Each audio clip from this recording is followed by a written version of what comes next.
Namaste, Pranam, Gita Dhyanam. Om Parthaya Pratibodhitam Bhagavata Narayanena Swayam Vyasena Gratitam Purana Munina Madhye Mahabharatam Advaitam Ritavarshinim Bhagavatim Ashtadashadhyayinim Ambatva manusandadhami Bhagavad Gite Bhavadveshinim. O Bhagavad Gita, with which Lord Narayana himself gave enlightenment to Partha. The ancient sage Vyasa included it in the Mahabharata. O Goddess, showerer of the nectar-like knowledge of non-dualism contained in your 18 chapters. O my affectionate mother, the destroyer of rebirth, I meditate upon thee. Krishna Vandana. Vasudeva Sutam Devam Kansachanura Mardanam Devaki Paramanandam Krishnam Vande Jagadgurum. Son of Vasudeva, the slayer of Kansa and Chanur, extreme delight for Mother Devaki, O Lord Krishna, the supreme teacher of the universe, my salutations to you. On this last day of the year 2022, we are going to read the last but one shloka of the 16th adhyaya, the Daivasura Sampad Vibhaga Yoga. Today we will be reading the 23rd shloka, which is the last but one shloka on this last day of the year 2022. And in this Daivasura Sampad Vibhaga Yoga, Sri Krishna, quite in details, he has elaborated, he has explained to us what are the ways of the devotionally oriented people, divinely oriented people, and what are the ways of the demonically, the devil ways of the people. People who are into those demonic ways, the asuri pravritti. And Sri Krishna has spent quite a lot of long time rather in explaining the devilish ways, in explaining the demonic ways and how to avoid them, how to avoid getting onto that path of being evil-minded, being the demons, being the devils, and creating all kind of destruction, bringing in all kind of destruction, not only outside, but for the self also.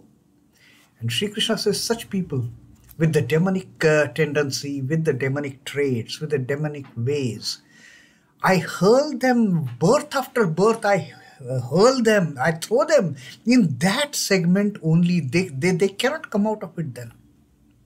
And Sri Krishna says that there is a way that you can prevent getting trapped into that demonic way. And Sri Krishna told about those three gates of the hell, three gates which are leading us to this hell of being demons, to this hell of being devils, to this hell of being evilest and the meanest people in this creation. The three gates of the kama, krodha, lobha. The three gates of the desire, sensual desires, the lust, the anger, and the greed. The lust for fulfilling the sensual desires.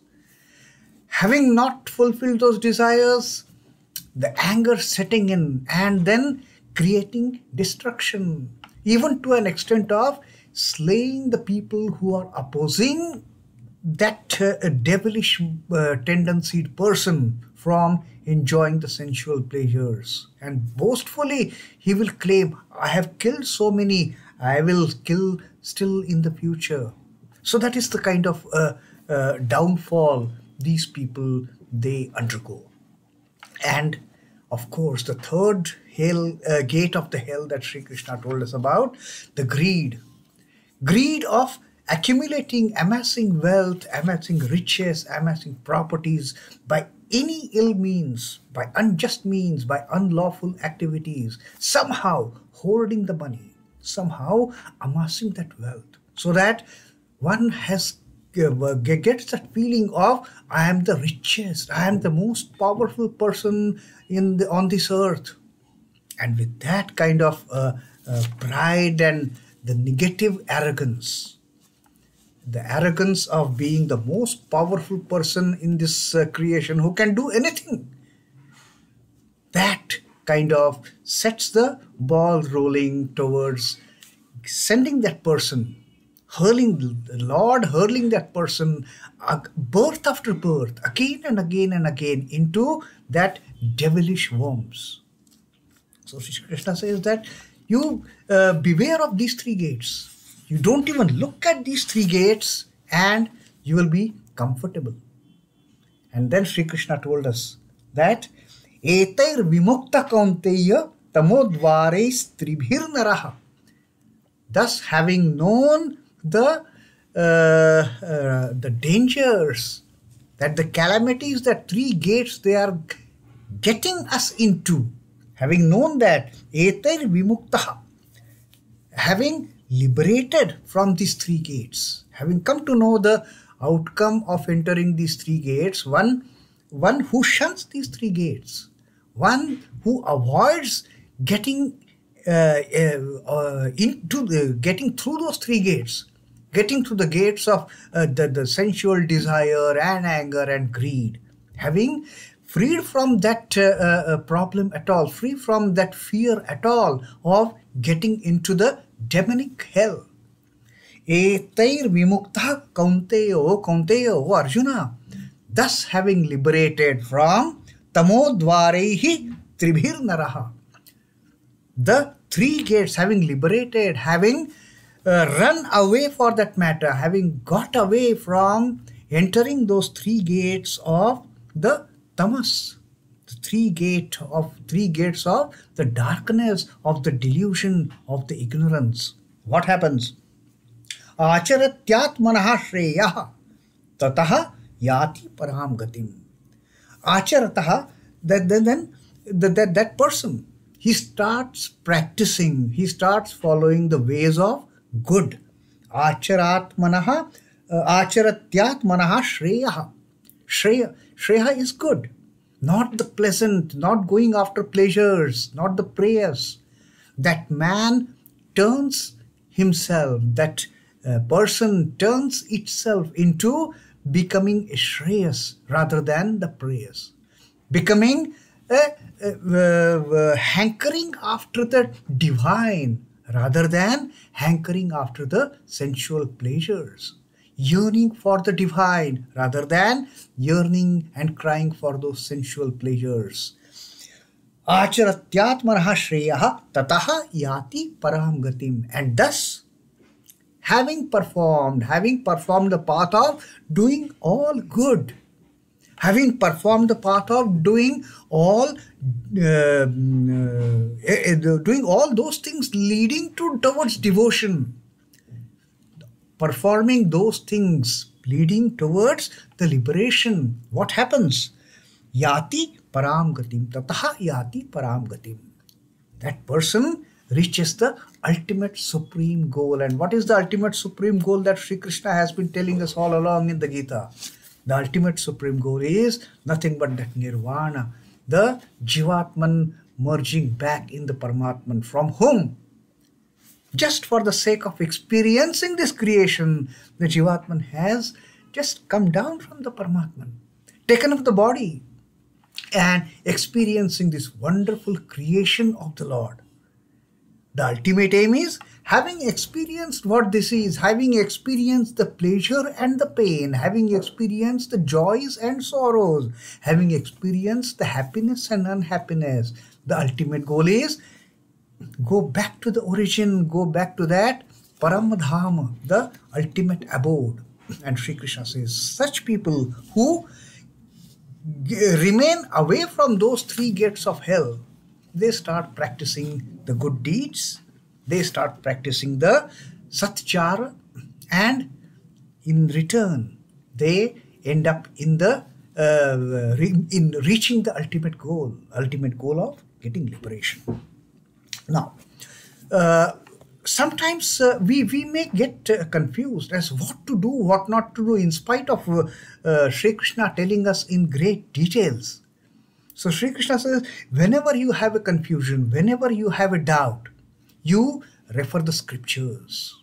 Sri Krishna tells us to make the scriptures as our guide. Whenever we have any doubt, what should I do? Then refer to the scriptures, and that's what Sri Krishna says here in this 23rd shloka. Yaha śāstravidhimutsṛjya vartate kāmakārataḥ na siddhimavāpnoti na sukhaṃ parāṃ gatim na parāṃ gatim.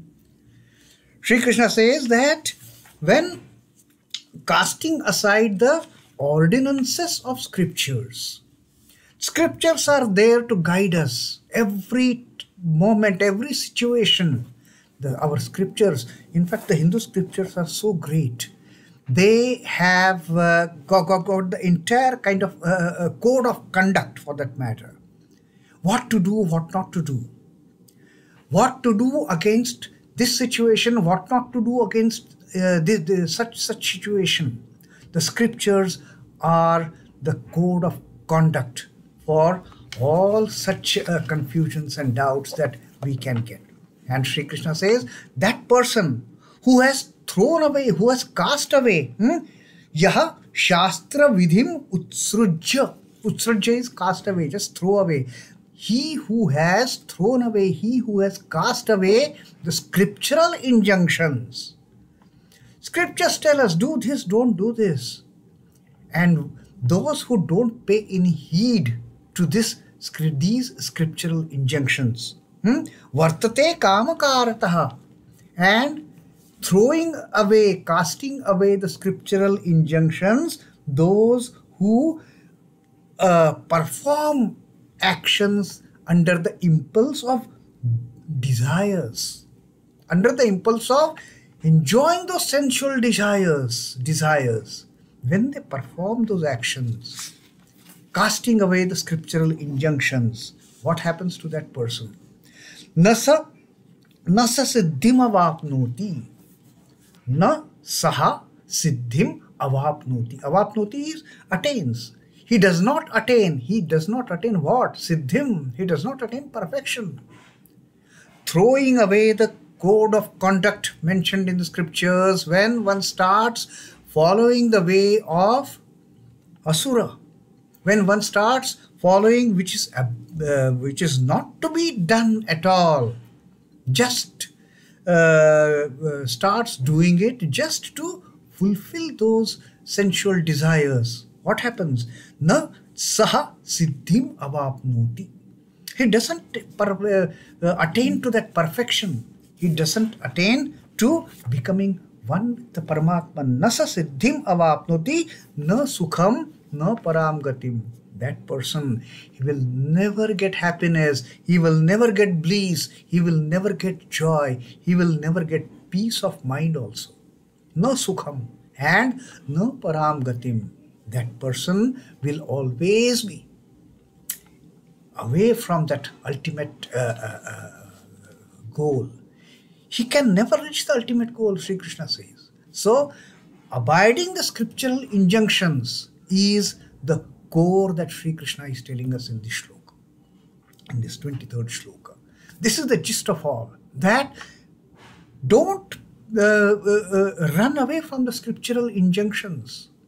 Don't ignore what is there written in the scriptures. Whenever you are in doubt, you consult the scripture, you find out what is to be done under such situation, what is not to be done under such a situation. You get it clear, and the scriptures are filled with these injunctions, with these ordinances, with these codes. So, he who, casting aside the ordinances of the scriptures, acts on impulse of desire, vartate kāmakārataḥ. It is that impulsive decision, impulsive behavior, impulsive action just to fulfill that sensual desire. One who works in that fashion, throwing away the scriptural injunctions. Nasaha siddhimavāpnoti. He never attains to any perfection neither he attains happiness nor he attains the supreme goal.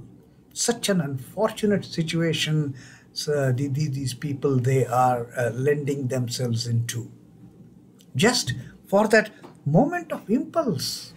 Vartate kāmakārataḥ. Kāmakārataḥ, the impulse of enjoying that desire.